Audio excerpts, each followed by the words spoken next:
Ken Lajin Nisapet Ken Lajin Batsita Baizia Ken Lajin Baruch Atadonai Mechaya HaMaitim Atah Boya Adonai Mechaya Maitim Atah Rav Mechapah Chen Bakesed Mechaya Maitim Barachamim Rabim Zomech Lachem Velafech Olim Matiasim Mechayim Mechol Shmei Achad Mechamok Aval Gevurot Yom Elach Melech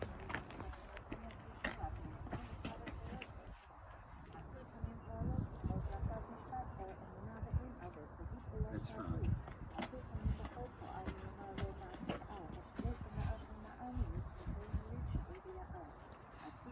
That's it. That's it.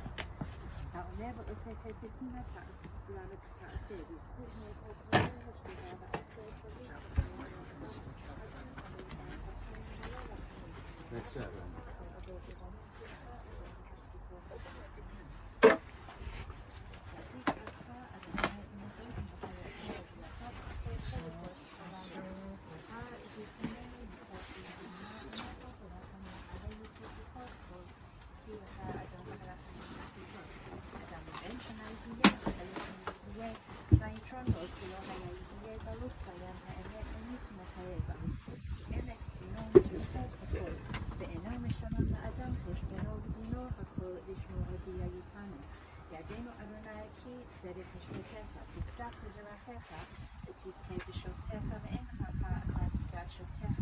צדיק אתה אדוני וישר משפטך, דיין אמת שופט צדק ואמת, ברוך דיין האמת שכל משפטיו צדק ואמת. נפש לא חי בידיך צדק, נועד בחייך, דרכיך על חילתך. Not now, not yet. We're not going to lower it too low. דיין אמת שופט צדק ואמת ברוך דיין האמת שכל משפטיו צדק ואמת נפש כל חי בידיך צדק נעלה ימינך ידיך והם על כבייתך שם בידיך ותורה ומלאך פרק ידיך דוח גדול העצה ורב העלילה אשר עיניך פקוחות עבוד על כל בני אדם לתת איש כדרכיו כפירים מעליליו להדליק ישר אדוני צורי ברוך לעטבו אדוני נתן ואדוני לקח יהי שם אדוני מבורך וברכום יכפר עוון ולא ישליט בדיבה להשיב הכל ולא יעיד כל אמתו. Please be seated. We'll conduct the service and then we will.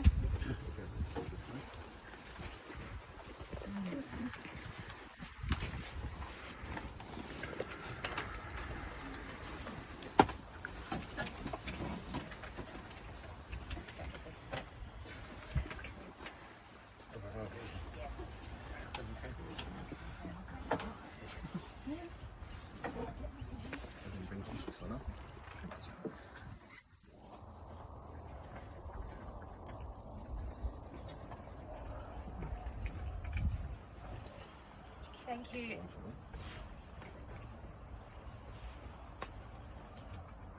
Thank you. It's on. Okay. Thank you everyone for being here with my family today as we remember my dad. We're going to begin on the first page of the service booklet. There were not many, so if you have and you can share, that would be great. Death has taken our beloved Henry. Our friends grieve in their darkened world, and in their silence there is lamentation, in their tears there is loneliness. Lost in their sorrow, may they find the presence of loving friends. Hear them, God, and be with them. For Henry's love that united us in life and which death cannot sever. For his companionship that we shared along life's path and which continues through the tenderness of memory. For the gifts of his heart and mind that brought us joy and happiness and are now a precious remembrance. For all these and more, we give our thanks to God. In this time of grief, we listen to the voice of our sacred scriptures that brings us the ever-new message of God's nearness. It tells of our kinship with the Creator in light as in darkness, in joy as in sorrow, in life as in death. Adonai ma'adam v'tera'ehu ben enosh v'techashvehu Adam lehevel dama yimav ketzel over Baboke yatzitz v'halav la'erev yimalel v'yavesh Tashev enosh adaka v'tomer shuvu v'nei Adam Luhochmu yaskilu zot yavinu le'achar itam Ki lo v'mato yikach hakol lo yered acharav kavodoho Shmor tam ureyasha ki acharit la'ish shalom Podeh Adonai nefesh avadav v'lo yeshmu kol hachosim bo God, what are we that you have regard for us? What are we that you are mindful of us? We are like a breath, our days are as a passing shadow. We come and go like grass which in the morning shoots up renewed and in the evening fades and withers. You cause us to revert to dust, saying, Return, mortal creatures. Would that we were wise, that we understood where we are going. For when we die, we carry nothing away. Our glory does not accompany us. Mark the wholehearted and behold the upright, for they shall have peace. God, you redeem the soul of your servants, and none who trust in you shall be desolate. Adonai ro'i lo echsa binoteh sheyarbitzeni, al mei menuchot shenachaleni. Nafshi shovev yancheni b'ma'aglei tzedek leman shemoho, gam ki elech beged zal mavet lo irara ki ata imadi. Shivtecha mishantecha hema yanachamuni. Taroch lefanai shulchan neged sorarai, deshanta v'shemen roshi kosi rivaya. Ach tov v'chesed yudafuni kol yumei chayai v'shavti bevet Adonai le'orech yamim. I'd like to invite anyone who would like to do so to read the words of Psalm 23 together with me in the English. The Lord is my shepherd, and I shall not want. God makes me lie down in green pastures, leads me beside still waters, and restores my soul. You lead me in right paths for the sake of your name. Even when I walk in the valley of the shadow of death, I shall fear no evil, for you are with me. Your rod and your staff, they comfort me. You have set a table before me in the presence of my enemies. You've anointed my head with oil, my cup overflows. Surely goodness and mercy shall follow me all the days of my life, and I shall dwell in the house of God forever. Esa enai heharim la'ain yavo Ezri me'im Adonai ose shamayim ba'aretz. Al yiten lemod raglecha al yanum shomrecha. Yinei lo yanum velo yishan shomei Yisrael. Adonai shomecha, Adonai tzilcha al yad yaminecha. Yomam hashemesh lo yikeka v'yareach ba'layla. Adonai yishmorcha mikol ra, yishmor et nafshecha. Adonai yishmor tzeitcha uvo'echa me'ata ve'ad olam. I lift my eyes to the mountains. What is the source of my help? My help comes from Adonai, maker of heaven and earth. God will not let your foot give way. Your protector will not slumber. See, the protector of Israel neither slumbers nor sleeps. God is your guardian. God is your protection at your right hand. The sun will not strike you by day, nor the moon by night. God will guard you from all harm. God will guard your soul, your going and coming, now and forever. L'kol zman ve'et l'kol chefetz tachat hashamayim, et laledet ve'et lamut, et latad ve'et lakor natua, et lifrotz ve'et livnot, et livkot ve'et lischok et zafot ve'et rakod, et lahashlich avanim ve'et kanos avanim, et lahavok ve'et lirhok mehabek, et levakesh ve'et laabed, et lishmor ve'et lahashlich, et likroa ve'et litpor, et lachashot ve'et ledaber. For everything there is a season, a time for every experience under heaven, a time to be born and a time to die, a time to plant and a time to uproot what is planted, a time to tear down and a time to build up, a time to weep and a time to laugh, a time to grieve and a time to dance, a time to throw stones and a time to gather stones, a time to embrace and a time to refrain from embracing, a time to seek and a time to lose, a time to keep and a time to discard, a time to tear and a time to sow, a time to keep silence and a time to speak. Now is our time to speak, and I apologize for the length of this before I begin. Get comfortable and stay out of the sun if you can. At Rosh Hashanah, Jewish New Year, just a few days ago, we heard the haunting Unatana Tokef prayer. At Rosh Hashanah, it is written, on Yom Kippur, it is sealed, who will live and who will die. At Rosh Hashanah, it was written that it was Dad's time to die. And on Friday, in these powerful days between Rosh Hashanah and Yom Kippur, wrapped in the arms of his beloved Lynette, he took his last breath and left this world. This year the shofar called him home, and he is now reunited with his mother, his brother Albert, his beloved uncles, and all those waiting to receive him and enfold him in the wings of eternal life. And so today, even though we mourn his death, we also received the incredible gift that his life was to us again as we remember him in the fullness of his days. His energy, his passion, his creativity and drive, his ability to see opportunities and grasp them with both hands, his generosity and kindness and care. He was a visionary, a dreamer, and despite the years of crushing depression, he had achieved so much and touched so many lives with his unique Henry magic. Dad was born in Egypt and lived a rich and wonderful life there in his early years, living with his brothers, parents, grandmother and aunt. Their house was full and the family the centre of all that he did. His father owned a pharmacy and dreamed that one of his sons would qualify as a pharmacist and enter the business. This task fell to Dad. He was intelligent and sharp. He excelled in school, and even though he had to skip a year to complete his schooling before Jewish people would no longer be able to attend that particular school, he took it in his stride and moved easily on to university. He would have preferred to study medicine, but the responsibility to his family and his father came first. Dad attended the English Mission College, which meant that his English was excellent and his grammar impeccable, something he always corrected in his native-speaking children and in others. He could quote large tracts of Bible, including the New Testament, and this came in handy many years later when he was the Lord Mayor and could pull out biblical quotes for any occasion in numerous languages as he attended church services, community events and functions. He was a hit, and at times when he spoke, you could see the young boy at school standing straight, chest out, proudly reciting Bible verses. Dad was popular, had a wide circle of friends and activities outside of school. He was a champion table tennis player, number 1 in Maccabi, something of which he was very proud and spoke about often. He also had medals for playing basketball and soccer, which at one time he also coached. He spent time playing pool, perfecting his game so that many years later when he brought a table for my grandparents, he was hard to beat. He smashed balls hard with his usual confidence, more often than not, potting them in the pocket. He didn't hesitate, line up his shot, do all the preparation that we would see on Pot Black. Like so many other things in his life, he strode up to the table, made his decision as he walked, and bam, set the balls in motion.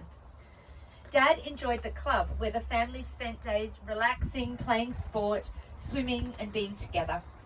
Dad was incredibly close to his brothers, and they forged a tight and loving bond in these early years, which continued throughout their lives. And David, his younger brother, is going to share some words and memories after me. Dad spent weekends with his beloved Uncle Mark, who introduced him to opera and took him to the cinema, where he spent hours devouring the latest movies. He loved the classics, could quote tracts of scripts, and of course sing all the songs loudly and boldly. He had an incredible ear and could mimic almost any voice and style of singing. I used to think it was terrible until I heard the originals and realized that he was singing exactly as they had. Dad learned recorder from his neighbor, who taught him to play Scheherazade, which became his party piece.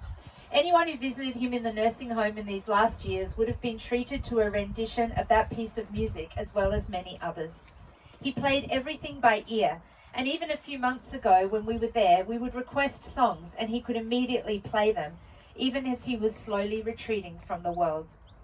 Much to all of our chagrin, he loved to play the recorder, the clarinet, and his beloved bongo drums.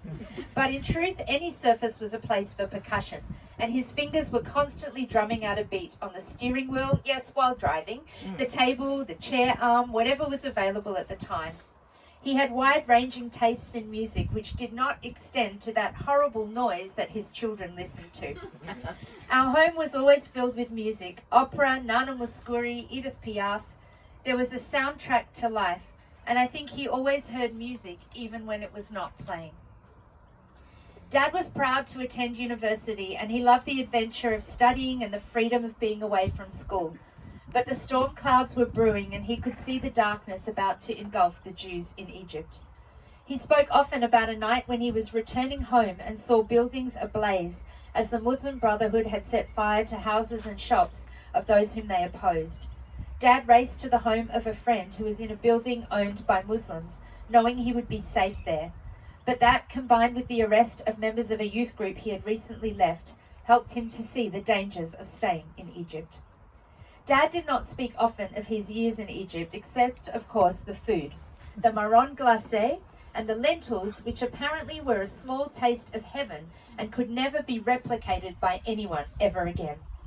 One of his happiest moments when he visited Egypt years later, ironically as the Lord Mayor, where he was received as the prodigal son returning, despite the fact that when he had left the first time, his passport was stamped never to return, was when he went back to the lentil shop.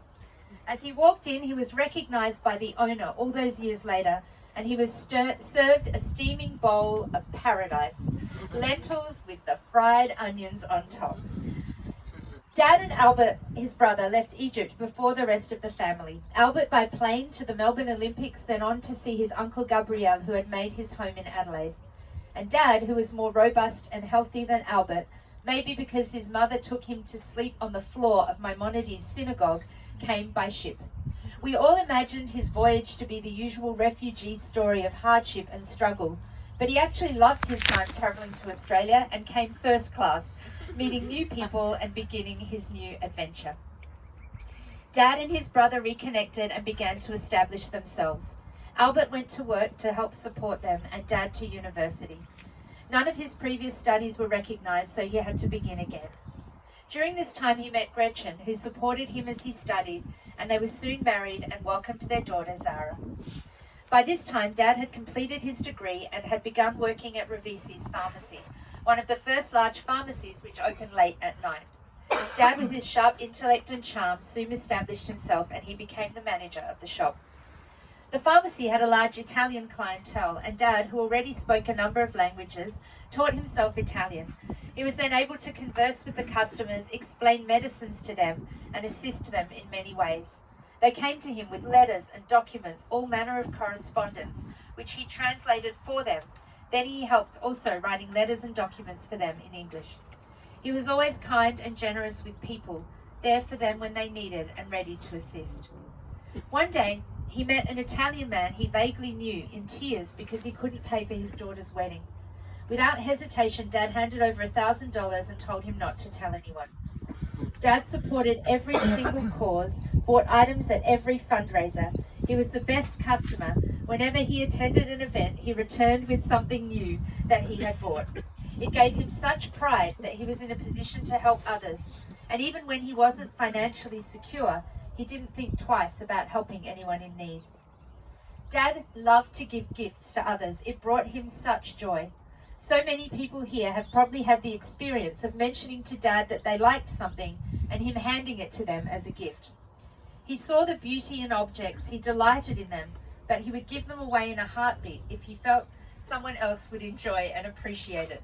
This is like the piano page turner. While working at Ravisi's, Dad met Alex Siros. This was such a blessing in his life, as the two of them went on to have a partnership of over 50 years, each one complementing the other, the yin to the other's yang. Neither would have achieved what they did without the other by their side. Dad was a man of ideas, endless entrepreneurial schemes, and the charismatic salesman.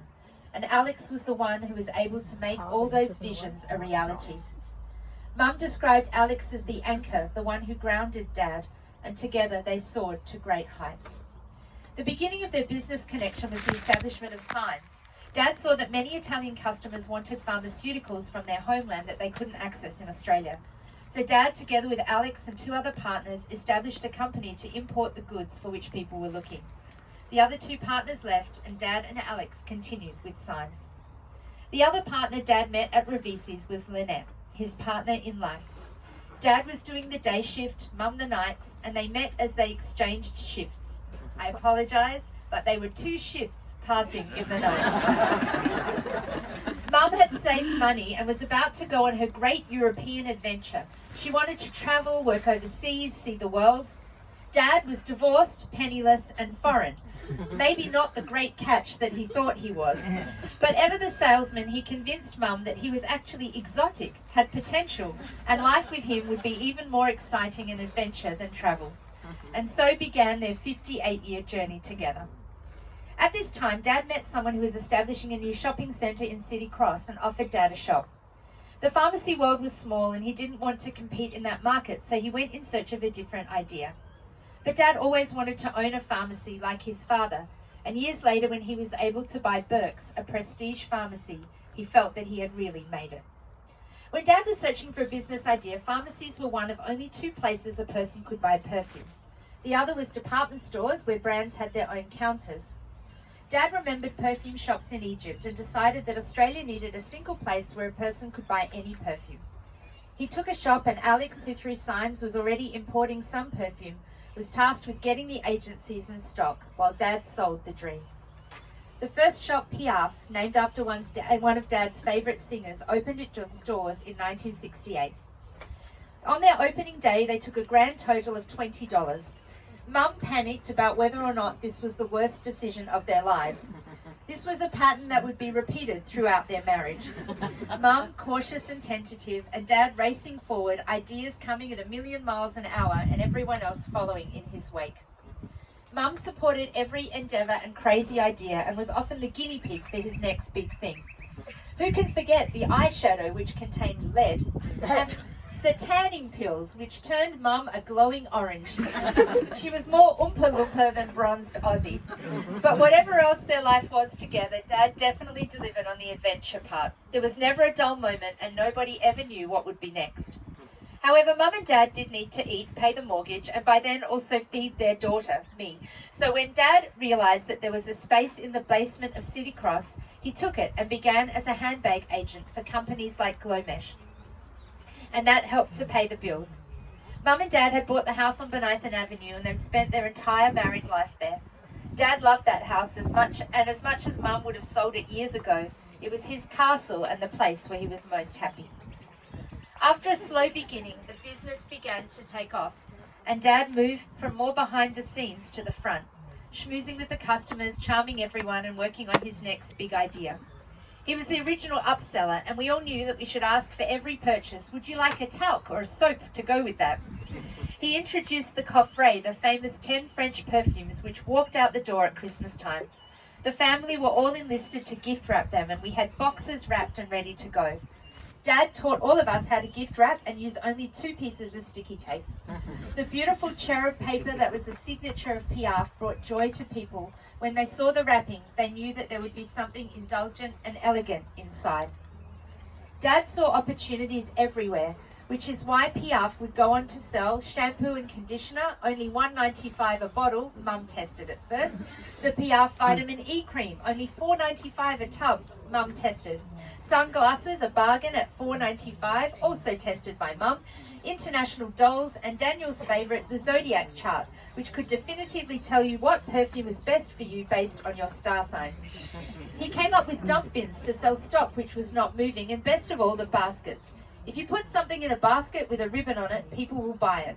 And so we all became expert ribbon curlers. We could whip up a bow, and even knowing that philosophy, I'm still a sucker for a basket with a ribbon.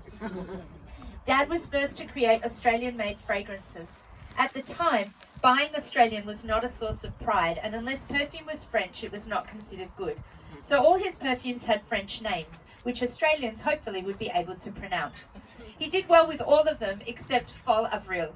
That was a tough one for the average Australian, but he had such pride in Australia, and he wanted to produce a uniquely Australian fragrance. And so Baronia was born. Bold and beautiful, young but not naive. Dad often said he was giving the peoples what they want, and that was his superpower, having his finger on the zeitgeist and being able to spot a trend and then sell it. One of his favourite things was to show us something and say, how much would you pay for this? Waiting for us to say a number, which we always lowered, but then inevitably the delight and the smile which would light up his face when he'd come back with a number far lower, always ending in 95 cents. Dad understood the power of advertising, and from the early days of Piaf, the business was paying for space in newspapers. He was a frequent guest on the morning TV shows. Jay Walton, for those of you who remember, was a particular favourite. A male in a female-dominated industry, he brought his charm, charisma, extensive knowledge, and drew people into his imaginings. One of his favourite jokes, which he still laughed at a couple of days ago, was about someone selling sardines which were off, and the punchline was that they were not for eating, they were only for buying and selling. And that's what he did, buying and selling. Together with Alex, they opened 12 shops, employed hundreds of people, brought elegance and a touch of magic to Australian men and women. Dad was delighted when Zara went to work with him. He had employed so many family members in various ways through the years, but to finally have one of his children join the business and work by his side with him made him so happy. He referred to Daniel and me as heathens because we did not appreciate the finer points of the business. But thankfully with Zara he found a kindred spirit, and the 10 years she worked with him were really special. Alongside business, Dad began to collect antique perfume bottles. He became an expert as he taught himself everything he needed to know to recognise and appreciate the beauty and elegance of the bottles.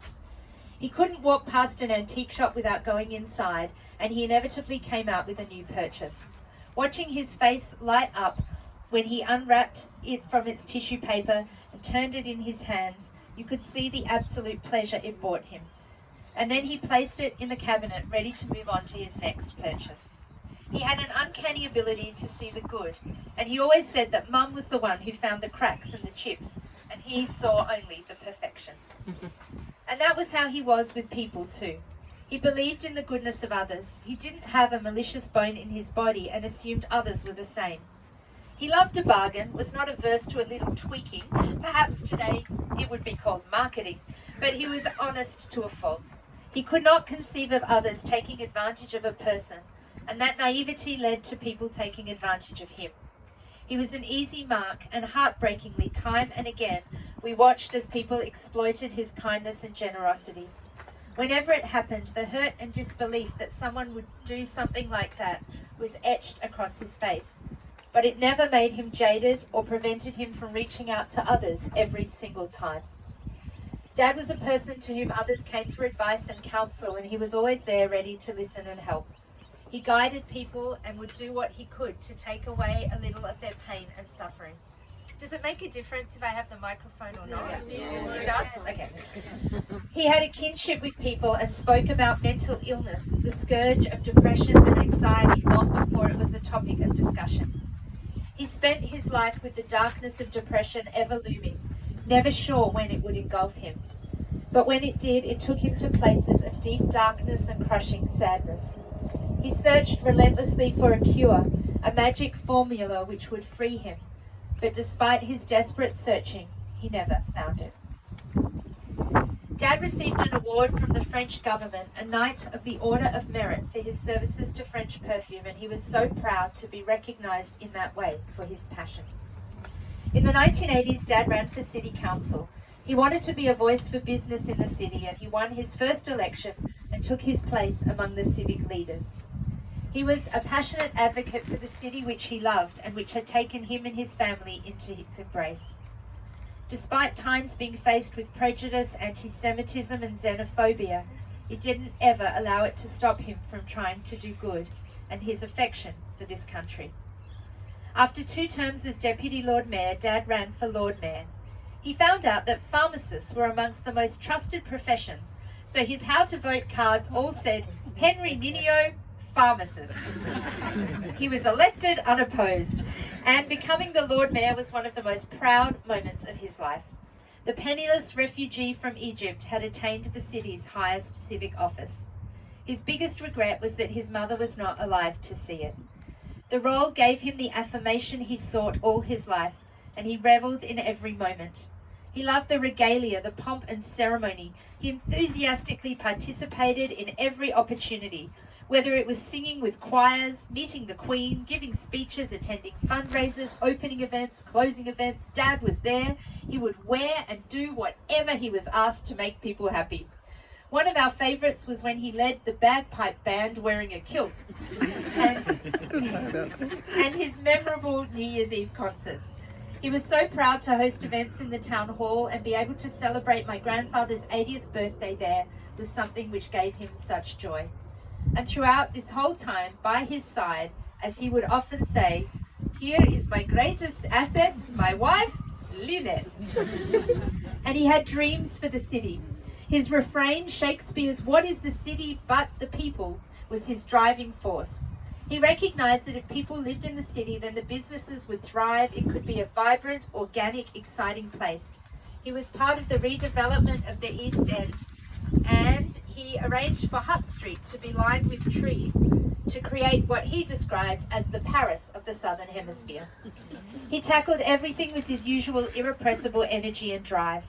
He had no guile and not really any political nous, because what you saw was who he was and his vision for the city and what it could become.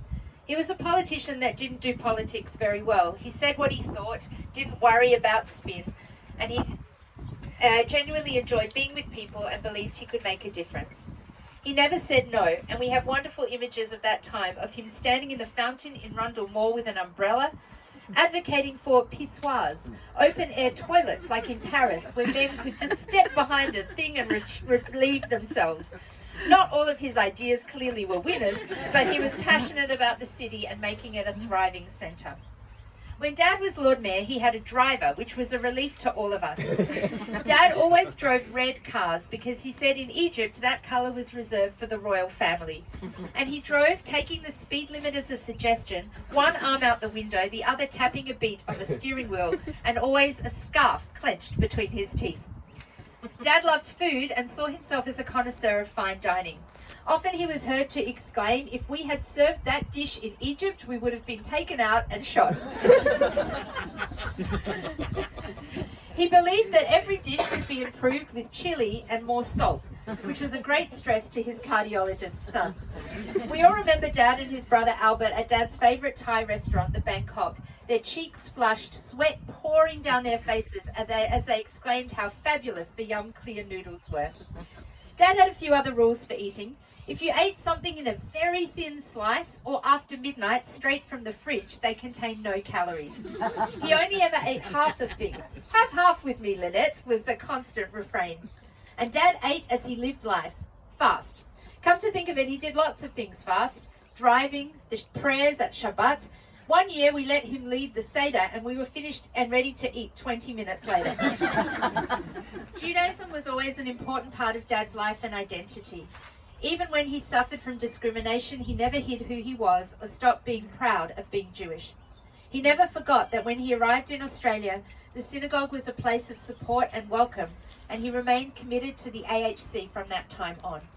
When Daniel and I were ready to begin Sunday school, Mum and Dad discovered Beit Shalom. They both volunteered their time. Dad served as president of the synagogue, and his generosity extended there. They were always great contributors, and in typical Dad style, when he found out they were in need of a new Torah scroll, he just donated one. Dad had so many achievements in his life, but family was always central. When he arrived in Australia, he fell straight into the arms of family who were here, cousins, aunts and uncles, and as more were able to arrive, they created an incredible life, always close and connected to one another. Dad's brothers and their families were constant visitors, and weekends were always spent together. When Dad brought his mother to live in our home, these family moments became even more frequent and a central feature of our lives. He had nicknames for everyone and was a passionate advocate for us all. He was there for us no matter what was happening, and we all knew we could rely upon him and he would be there. Dad was so proud of his children, Zara, Daniel and me, and he was astounded by our achievements and the people that we have become. And he adored and was proud of his grandchildren, Morrison, Bronte, Joe, Jem, Sarah and Willow. He was close to all his nieces and nephews, and he held a really special place in all of their hearts. But of everyone, my mum Lynette was his rock, his life partner, the other half that made him complete. She was his loyal and devoted companion, lifting him when he fell, holding him when he was afraid, helping him to make his dreams come true. He was able to fly because he knew that her arms would be there to catch him, a strong and beautiful blessing who helped him become all of who he was. Mum, you were his rock. You held his hand and guided him through the darkness, the times of trauma and pain. And you stood beside him, so loyal and loving, embracing the journey and supporting his every endeavor, selflessly devoted to giving him the most wonderful life possible. And you had some of the most incredible experiences together. He pushed you to do and be things that you would never have imagined. And even though there were challenging times, there were so many more to celebrate and remember, times of joy and happiness. And these last years, as he became so diminished, you showed us all what courage and compassion are. You tended to his needs, withstood his fear and frustration, and walked with him to a place of peace and acceptance. His childlike wonder as he softened and delighted in the most simple of pleasures. A mango, half a banana, something you chose for him, something you made for him. Your lives together were entwined, and I know that it has been so hard to see him slowly slipping away. But through it all, you stood steadfast beside him, and you were the greatest gift and the blessing in his life. When Dad retired from the Lord Mayoral role, he gave up the business and his world began to slowly shrink. The spark went out of his eyes again as he was plunged into another period of darkness and depression from which he never fully emerged. Then, as Alzheimer's took hold, it gripped him in its vice of fear and confusion and frustration. But then slowly a calm settled over him. He found a sense of contentment and peace, playing music, playing it himself, seeing his family, eating treats, and gently moving away from this earth. And on Friday, in the arms of his beloved wife, with the words of Shema floating above him, Dad took his final breaths and left this earth. In the liturgy for Rosh Hashanah and Yom Kippur, we read, Adam yisodo me'afar v'sofo me'afar. Man, his origin is dust, and to dust he will return. Ketzel over uche'anan kaleh, a shadow moving on, a cloud passing by. Kachalom ya'uf, a dream that flies away. Dad, we will now return your body to the earth from whence it came, and your soul is now free to fly away. A shadow, a cloud, a dream.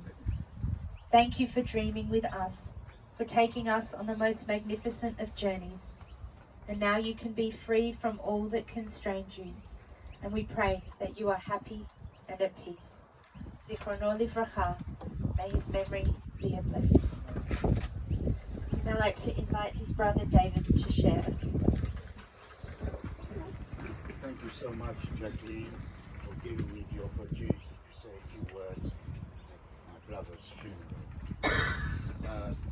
I shall start my talk with a bit of Judeo-Espanol words, Ladino, to recall our common heritage of Henry and I. Today, I farewell my beloved brother Enrico. Enrico in Ladino is Henry. We were raised in an extended family in Heliopolis, Cairo. Our beautiful apartment was located in a beautiful suburb of Cairo. The extended family included my father, mother, grandmother, Tante Esther, Uncle Marco, and us, the three brothers.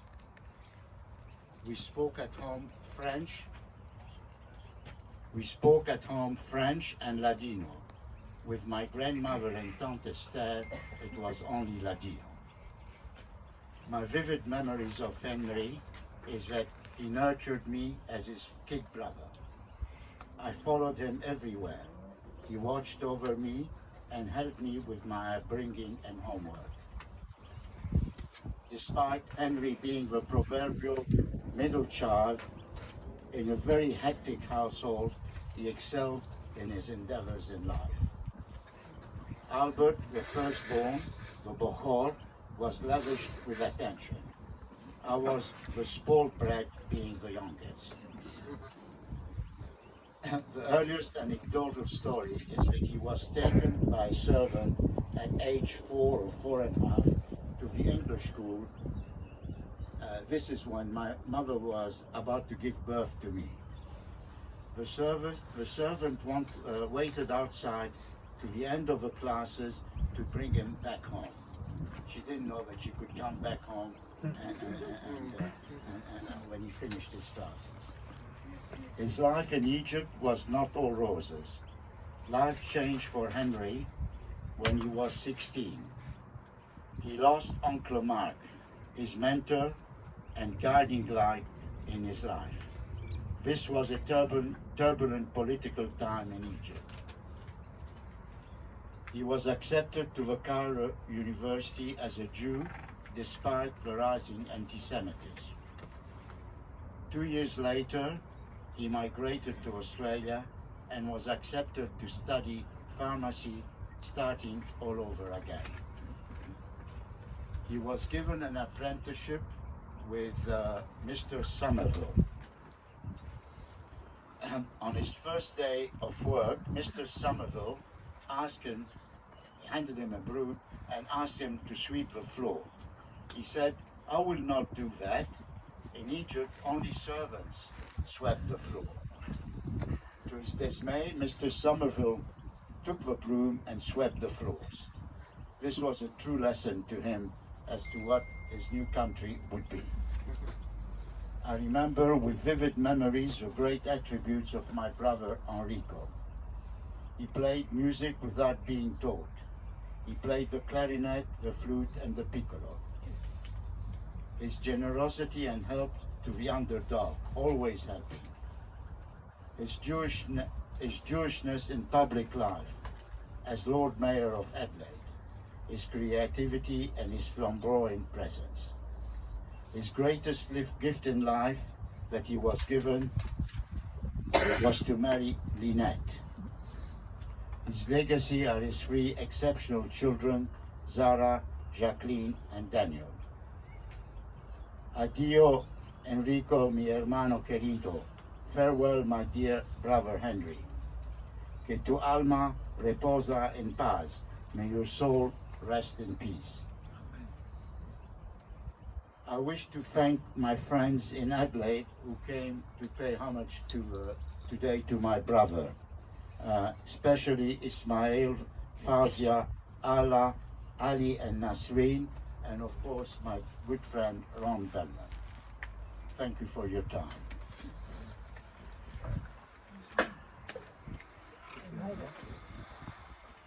Thank you, David, for those beautiful memories of Dad. We turn now in the service booklet to page 10. In the rising of the sun and in its going down, we'll remember him. In the blowing of wind and the chill of winter, we'll remember him. In the opening of buds and in the rebirth of spring, we'll remember him. In the rustling of leaves and in the beauty of autumn, we'll remember him. In the beginning of the year and when it ends, we'll remember him. When we are weary and in need of strength, we'll remember him. When we are lost and sick at heart, we'll remember him. When we have joys we yearn to share, we'll remember him. So long as we live, Dad Henry too shall live, for he is now a part of us as we remember him. Jewish tradition offers us now a few moments of silence just to complete our journey with Dad, with Henry, just to take a moment to offer him forgiveness for anything he may have done to hurt us in our lives, and to ask forgiveness from him for anything that we may have done to hurt him. And more than that, just to bring his presence and his essence here to this moment as we return him to the earth. We will lower the coffin into the grave, and then we will give everyone who would like to do so the opportunity to place 3 shovels of earth onto the coffin. Our tradition teaches that this is the last act of love that we can do for him, something for which he can never repay us or thank us. We do it purely for the love that we had for him. So if we could, in a moment, we'll lower the coffin, and then if we could allow the family to be first, and then anyone who would like to place some earth on the coffin, please do so, and then we'll complete the service with the final prayers. So now just first a moment of silence, of memory, and of forgiveness.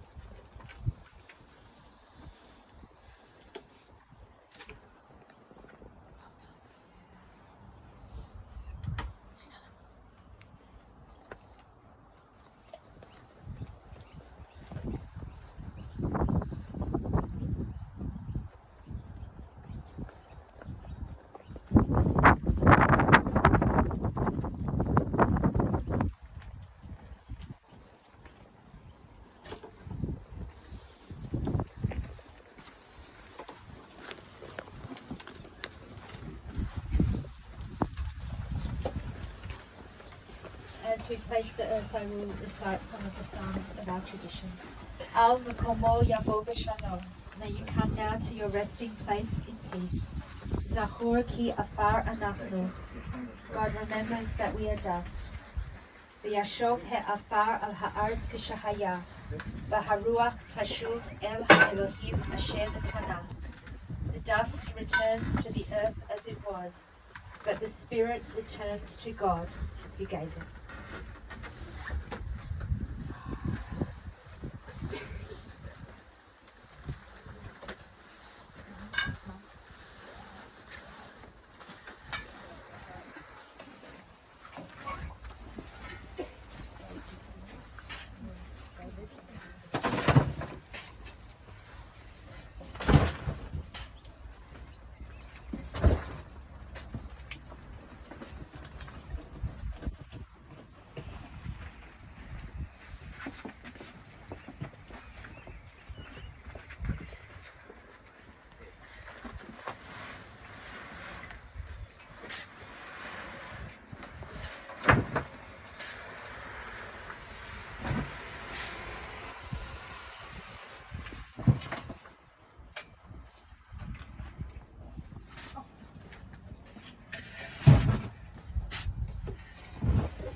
After Mark.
Now, anyone who would like to be honoured, please come forward and.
Hello, young lady.